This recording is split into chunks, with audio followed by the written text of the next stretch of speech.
하나님께서 우리에게 주신 말씀은 구약성경 188쪽 레위기 26장입니다. 우리 레위기 26장 말씀을 드라마 바이블로 함께 읽겠습니다. 제 26장.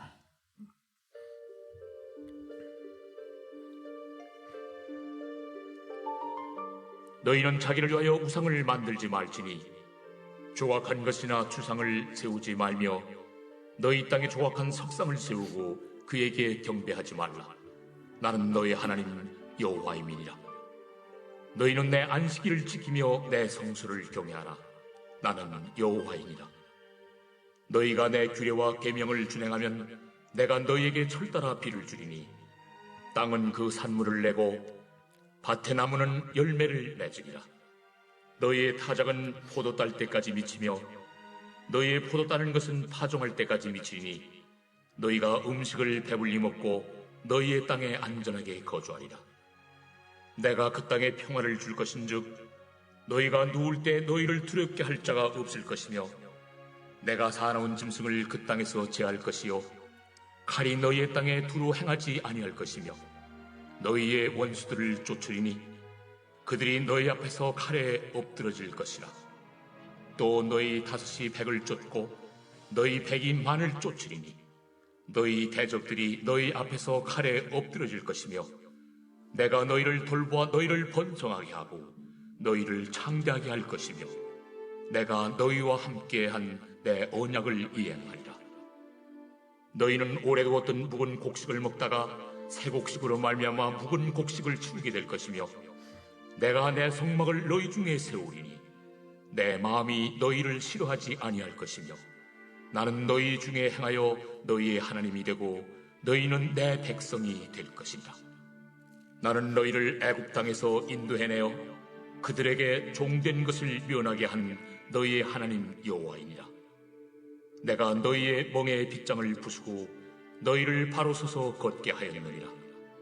그러나 너희가 내게 청종하지 아니하여 이 모든 명령을 준행하지 아니하며 내 규례를 멸시하며 마음에 내 법도를 싫어하여 내 모든 계명을 준행하지 아니하며 내 언약을 배반할진대 내가 이같이 너희에게 행하리니 곧 내가 너희에게 놀라운 재앙을 내려 핏병과 열병으로 눈이 어둡고 생명이 쇠약하게 할 것이요 너희가 파종한 것은 헛되리니 너희의 대적이 그것을 먹을 것이며 내가 너희를 치리니 너희가 너희의 대적에게 패할 것이요 너희를 미워하는 자가 너희를 다스릴 것이며 너희는 쫓는 자가 없어도 도망하리라.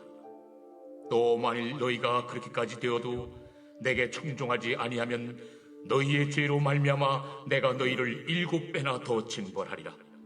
내가 너희의 세력으로 말미암은 교만을 꺾고 너희의 하늘을 철과 같게 하며 너희 땅을 놋과 같게 하리니 너희의 수고가 헛될지라. 땅은 그 산물을 내지 아니하고 땅의 나무는 그 열매를 맺지 아니하리라. 너희가 나를 거슬러 내게 청종하지 아니할진대 내가 너희의 죄대로 너희에게 7배나 더 재앙을 내릴 것이라. 내가 들짐승을 너희 중에 보내리니 그것들이 너희의 자녀를 움키고 너의 가축을 멸하며 너희의 수요를 줄이니 너희의 길들이 황폐하리라. 이런 일을 당하여도 너희가 내게로 돌아오지 아니하고 내게 대항할진대 나 곧 나도 너희에게 대항하여 너희 죄로 말미암아 너희를 7배나 더 치리라. 내가 칼을 너희에게로 가져다가 언약을 어긴 원수를 갚을 것이며 너희가 성읍에 모일지라도 너희 중에 용병을 보내고 너희를 대적의 손에 넘길 것이며 내가 너희가 의뢰하는 양식을 끊을 때에 열 여인이 한 화덕에서 너희 떡을 구워 저울에 달아주리니 너희가 먹어도 배부르지 아니하리라.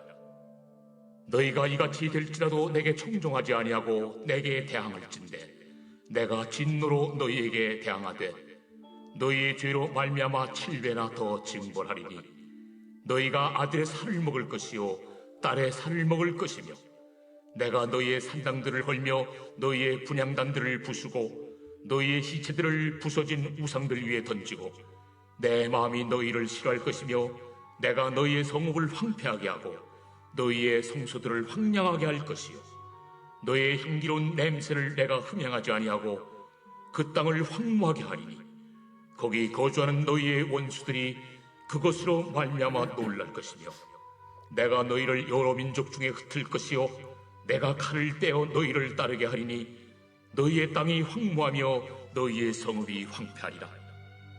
너희가 원수의 땅에 살 동안에 너희의 본토가 황무할 것이므로 땅이 안식을 누릴 것이라. 그때 땅이 안식을 누리리니 너희가 그 땅에 거주하는 동안 너희가 안식할 때 땅은 쉬지 못하였으나 그 땅이 황무할 동안에는 쉬게 되리라.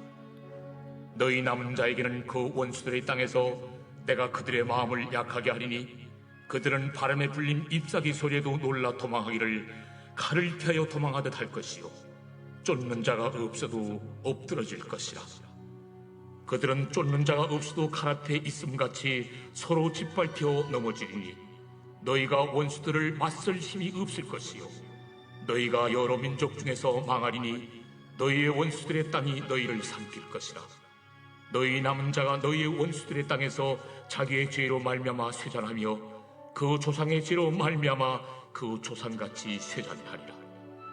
그들이 나를 거스른 잘못으로 자기의 죄악과 그들의 조상의 죄악을 자복하고 또 그들이 내게 대항함으로 나도 그들에게 대항하여 내가 그들을 그들의 원수의 땅으로 끌어갔음을 깨닫고 그 할례받지 아니한 그들의 마음이 낮아져서 그들의 죄악의 형벌을 기쁘게 받으면 내가 야곱과 맺은 내 언약과 이삭과 맺은 내 언약을 기억하며 아브람과 맺은 내 언약을 기억하고 그 땅을 기억하리라. 그들이 내 법도를 싫어하며 내 규례를 멸시하였으므로 그 땅을 떠나서 사람이 없을 때 그 땅은 황폐하여 안식을 누릴 것이요 그들은 자기 죄악의 형벌을 기쁘게 받으리라. 그런즉 그들이 그들의 원수들의 땅에 있을 때에 내가 그들을 내버리지 아니하며 미워하지 아니하며 아주 멸하지 아니하고 그들과 맺은 내 언약을 폐하지 아니하리니 나는 여호와 그들의 하나님이 됨이니라. 내가 그들의 하나님이 되기 위하여 민족들이 보는 앞에서 애굽 땅으로부터 그들을 인도하여 낸 그들의 조상과의 언약을 그들을 위하여 기억하리라. 나는 여호와이니라. 이것은 여호와께서 시내산에서 자기와 이스라엘 자손 사이에 모세를 통하여 세우신 규례와 법도와 율법이니라. 아멘. 레위기 26장은 신명기 28장과 더불어서 우리 신앙에 있어서 매우 중요한 역할을 하고 있습니다. 그 본문의 말씀을 내가 어떻게 수용하느냐, 내게 주신 말씀을 받느냐 그렇지 않느냐에 따라서 그 사람의 인생을 180도로 나누고 있기 때문에 그렇습니다. 레위기 26장과 신명기 28장을 나중에 한번 읽어보시면 거의 내용이 비슷합니다. 어떤 내용이냐? 오늘 본문은 크게 세 부분으로 되어 있는데요. 1절부터 13절까지는 순종하라. 그러면 내가 다양한 모습으로 너에게 축복할게. 이런 뜻이고 14절부터 39절까지는 그런데 너희가 만약 불순종하면 다양한 말도 못할 어려움이 곤란함이 너희 삶에 찾아올 것이다. 그 다음 그런데 그럼에도 불구하고 너희가 만약 회개한다면 40절부터 46절까지 아픔과 저주에서 내가 회복시켜 줄게. 크게는 이렇게 세 가지로 1절부터 13절, 14절부터 39절, 그리고 40절부터 46절까지의 말씀으로 나눌 수 있습니다. 그런데 이 세 부분은 그 중심 주제가 서로 연결되어 있습니다. 그것이 무엇이냐? 여러분 3절 보면 뭐라고 되어 있습니까? 3절에 이렇게 되어 있죠. 너희가 내 규례와 계명을 준행하면, 하나님의 말씀이 중심이 되어 있습니다. 또 두 번째 시작하는 14절도 그러나 너희가 내게 청종하지 아니하여 이 모든 명령을 준행하지 아니하며, 여기도 하나님의 말씀이 중심이 되어 있죠. 40절 그들이 나를 거스른 잘못으로 자기의 죄악과 그들의 조상의 죄악을 자복하고, 하나님의 말씀에 불순종한 것에 대해서 회개하고 돌이키는 것을 이야기하고 있습니다. 따라서 이 세 부분에 중심되는 내용은 뭡니까? 하나님의 말씀에 대해서 어떻게 반응하느냐가 중심이 되어 있다는 거죠. 그래서 1절부터 13절은 하나님의 말씀에 순종할 때 경험하는 은혜와 축복이 무엇인지를 이야기하고 14절부터 39절은 하나님의 말씀에 불순종할 때 경험하는 아픔과 저주의 사건은 도대체 어떤 것이냐를 이야기하고 40절부터 46절까지는 불순종에서 돌이켜서 하나님 앞으로 다시 돌아올 때 회복시켜 주신 하나님의 은혜가 어떠한지에 대해서 우리에게 말씀하고 있는 겁니다. 이렇게 레위기 26장은 하나님의 말씀을 중심으로 구성되어 있습니다. 말씀을 계속 살펴보기 전에 제가 여러분한테 한 가지 한번 질문해 보겠습니다. 여러분, 오늘 이 세 부분 중에 가장 앞에 있었던 3절부터 13절에까지 기록된 말씀처럼 만약 여러분이 하나님의 말씀을 가까이 하고 하나님의 말씀을 읽고 그 말씀을 따라서 그대로 준행하면 오늘 3절부터 13절까지 기록된 이 하나님의 은혜와 축복이 우리에게 임하실 것이라고 믿으십니까? 아니면 그냥 성경에 저러면 좋을 거야 라고 그냥 우리에게 말만 하고 전혀 우리가 경험할 수 없는 것들일까요? 여러분이 아멘 하셨던 것처럼 하나님의 약속은 분명합니다. 말씀대로 살아봐라. 말씀대로 준행해 보아라. 그러면 다양한 모습으로 내가 너희들의 삶 가운데 은혜와 너희들이 말하는 축복이라는 것을 주겠다라고 말씀하시는 거죠. 그렇다면 한 가지 더 질문해 보겠습니다. 그런데 왜 사람들이 하나님의 말씀대로 살지 않을까요? 사실 크리스찬이라 하면, 신앙생활 한다 하면 우리 마음속에 근본적인 마음은 하나님의 말씀대로 살면 은혜를 주시고 복 주시고 기도하면 응답해 주시고 이런 것을 우리가 분명히 믿습니다. 혹은 믿는다고 말하고 혹은 믿고 싶어 합니다.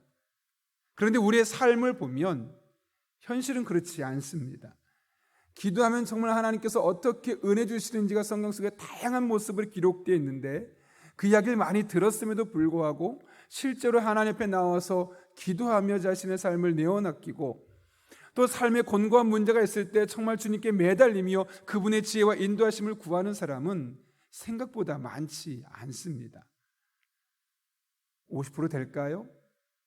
여러분이 생각하는 그 말씀에 준행하려고 노력하는 사람 과연 몇 %나 될 것 같습니까? 그리고 그 안에 나는 어느 정도 수준으로 속해 있을 수 있을까요? 살다 보면 말씀대로 살면 은혜가 있고 복이 있음을 알매도 불구하고 정말 그 말씀대로 살려고 몸부림치는 사람은 그렇게 생각만큼 많지 않음을 알게 됩니다. 오늘 본문도 그래서 이야기를 하셨죠. 여러분 보십시오. 말씀대로 살면 복 줄게, 잘 될 거야. 10절입니다. 10절입니다. 그런데 말씀대로 살지 않으면 너희 힘들걸? 몇 배입니까 벌써? 25절. 그러니까 약 2.5배 정도 그렇게 살지 않으면 너에게 아픔이 있고 좌절이 있고 저주가 있을 거야. 이런 말씀이 벌써 2배가 넘는 분량이 쓰여 있다는 거죠. 이 말은 뭐냐면 말씀대로 순종하는 사람보다 그렇지 않게 살아갈 사람들의 확률이 훨씬 더 2배 이상 될 수 있음을 우리가 능히 짐작할 수 있는 겁니다. 그렇다면 도대체 왜 말씀이 그런 은혜가 있음을 알매도 불구하고 말씀대로 살려고 하지 않을까요? 오늘 본문은 19절에서 이렇게 말하고 있습니다. 내가 너희의 세력으로 말미암은 교만을 꺾고 너희 하늘을 철과 같게 하며 너희 땅을 놋과 같게 하리니. 이게 무슨 말일까요? 결국 너희의 세력으로 말미암은 교만, 즉 그 안에 교만한 마음이 있었다는 것이죠. 내 마음속에 교만함이 있기 때문에 하나님의 말씀을 들어도 그래 저렇게 살면 좋겠지만 내가 바쁘고 저렇게 살면 좋겠지만 내가 저렇게까지 살고 싶지는 않고 등등의 다양한 이름으로 우리 안에 그런 교만함이 있다는 겁니다. 매우 구체적으로는 이렇게 말하죠. 너희의 세력으로 말미암은 교만. 왜 교만해졌다는 겁니까? 다른 말로 하면 세력을 얻을 만큼 잘 되고 있다는 겁니다. 이 말을 좀 다른 말로 바꿔볼까요? 경제적으로 너무 어렵지 않습니다. 다른 말로 바꿔볼까요? 내가 생각하는 일마다 꽤 순조롭게 잘 풀리고 있습니다. 그러니 굳이 말씀대로 살아서 말씀대로 주실 은혜가 없어도 그냥 살만한 겁니다. 그러니 자연스럽게 우리 안에 세력으로 말미암은 교만, 경제적으로도 꽤 어느 정도 살만하고, 가정도 썩 그렇게 다른 사람에 비하면 그렇게 나쁘진 않고, 애들도 엄청나게 잘 되진 않았지만 그래도 저 정도면 그냥 다 먹고 살만하고, 우리 안에 이런 자신도 모르게 너희의 세력으로 말미암은 교만, 즉 세력을 얻을 만큼 평안하게 순조롭게 모든 일이 어느 정도 수준 이상으로 뒤어지고 있다 보니 내 안에 교만함이 있는 겁니다. 굳이 말씀대로 저렇게 복잡하게 저렇게 몸을 힘들어가면서 내가 저렇게까지 할 필요가 없지, 그런 마음이 우리 안에 들고 있다는 거죠. 그런 맥락에서 경제적으로 잘 되고 일이 잘 풀린다는 것이 참 우리에게 복이기도 하지만 또 한편으로는 저주로 갈 수 있는 시금석이 될 수 있다는 겁니다. 왜냐하면 그것이 결국 우리를 교만하게 만들고 하나님과의 영적인 관계가 멀어지게 만들어서 결국 하나님의 말씀대로 살아가야 할 우리가 하나님의 말씀 없이도 그냥 이 세상의 순리를 따라 살기만 해도 웬만큼 살만하기 때문에, 웬만큼 평안하기 때문에 굳이 하나님의 말씀에 가까이지 않는 영적인 교만이 우리에게 찾아올 수 있기 때문에 그렇습니다. 여러분, 오늘 말씀을 보십시오. 그들이 교만해진 결과 무려 3번이나 어려운 일을 당했음에도 불구하고 말씀에 순종하지 않아서 하나님이 어려운 일을 내게 주었다고 말씀했음에도 불구하고 돌이키지 않습니다. 18절에 어떻게 되어 있습니까? 또 만일 너희가 그렇게까지 되어도, 이게 무슨 말일까요? 14절에서 말씀을 청종하지 아니하고 말씀을 멸시하고 법도를 싫어해서 내가 너에게 재앙을, 폐병을, 열병을 파종한 것이 헛되게 할 것이다. 그런데 그렇게까지 되었는데도 돌이키지 않는다는 거죠. 하나님 하시는 일이 뭡니까? 교만을 꺾어버린다는 겁니다. 너의 세력으로 말미암은 교만을, 잘 되기 때문에, 평안하기 때문에, 마음의 근심 걱정이 덜하기 때문에 생겨난 것을 인해서 말씀에 순종하지 않는 교만 꺾어버리겠다는 거죠. 그런데 23절 또 뭐라고 말합니까? 이런 일을 당하여도 더 힘든 일이 너에게 있을 것이라는 거죠. 27절 또 한 번 있습니다. 너희가 이같이 될지라도. 그리고 이어지는 27절 위의 말씀은 앞에 있는 것들과 수준이 다를 정도로 아주 심각한 결과들을 초래합니다. 위에는 매우 구체적으로 농산물의 질병의 이런 부분이라면 27절 이하에 보게 되면 내가 너를 징벌하리니 내가 너희를 싫어할 것이요. 30절 끝에 보십시오. 내 마음이 너희를 싫어할 것이며 그 땅을 황무하게 할 것이다. 점점 그 강도가 진해지고 강해지고 있는 것을 보게 됩니다. 18절, 13절, 18절, 23절, 27절 이같이 될지라도, 그렇게 되어도, 이런 일을 당하여도, 표현은 다르지만 무슨 말일까요? 결국 그들이 교만해졌기 때문에 결국 계속 하나님의 말씀대로 사는 것을 거부한다는 것이죠. 이 정도 어려움은 살다 보면 있을 수 있지 뭐. 내가 하나님의 말씀과 멀어져서 영적인 상태가 좋지 않아서 생겨난 일임에도 불구하고 살다 보면 이런 일이 있는 거야. 그냥 자연적인 현상이야. 요즘 경기가 너무 어려워서 그래. 영적인 문제임에도 불구하고 하나님 반드시 분명히 이런 모든 일들이 하나님과 영적인 관계에 문제가 있어서 생긴 것임에도 말함에도 불구하고 우리는 그냥 시대가 그렇다고, 환경이 그렇다고, 요즘이 원래 그런 때라고 말씀으로 돌아가지 않고 하나님 품으로 돌아가지 않는 모습을 보이게 된다는 것이죠. 그런 의미에서 정말 잘 되는 것이 복일 수도 있지만 또 하나는 우리를 저주의 길로 인도할 수도 있음을 우리가 기억해야 하는 것이죠. 저는 다시 한번 이 대목에서 아굴이라는 사람이 얼마나 지혜로웠는지를 다시 한번 깨닫게 됩니다. 잠언 30장 아굴의 기도 이렇게 돼 있죠. 그가 하나님께 두 가지를 구했는데 그 중에 하나가 이렇죠. 나를 가난하게도 마옵시고 부하게도 마옵시고 오직 필요한 양식으로 나를 먹이시옵소서. 이게 무슨 말일까요? 하나님, 저 그냥 평범하게 살게 해주세요. 돈 많은 일도 필요 없고요.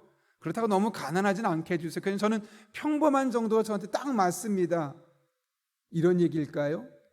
돈이 많으면 도둑들 염려 때문에 스트레스 받으니까, 또 너무 없으면 그것 때문에 스트레스 받으니까 저는 그냥 먹고 살 만큼이면 돼요. 그런 이야기일까요? 아니죠. 이어지는 9절 말씀, 혹 내가 배불러서 하나님을 모른다. 여호와가 누구냐? 할까 하오며. 오늘 본문의 말씀대로 하면 세력을 얻을 만큼 잘 되어서 마음이 교만해져서 굳이 하나님의 말씀대로 살지 않아도 그냥 노력만 해도 어느 정도 살 만큼 그런 괜찮은 나라 살고 있으니까, 그러다 보면 하나님 없이도 살 수 있을 만한 상황이 될 수 있는 것이죠. 이어지는 말씀, 또 내가 가난하여 도둑질하고 내 하나님의 이름을 욕되게 할까 두려워함이라. 아굴의 기도가 지혜로운 기도인 이유는 하나님, 저는 평범한 게 좋아요, 그런 기도가 아니기 때문입니다. 사실 이 기도는 하나님과 계속 영적으로 소통하고 싶어요.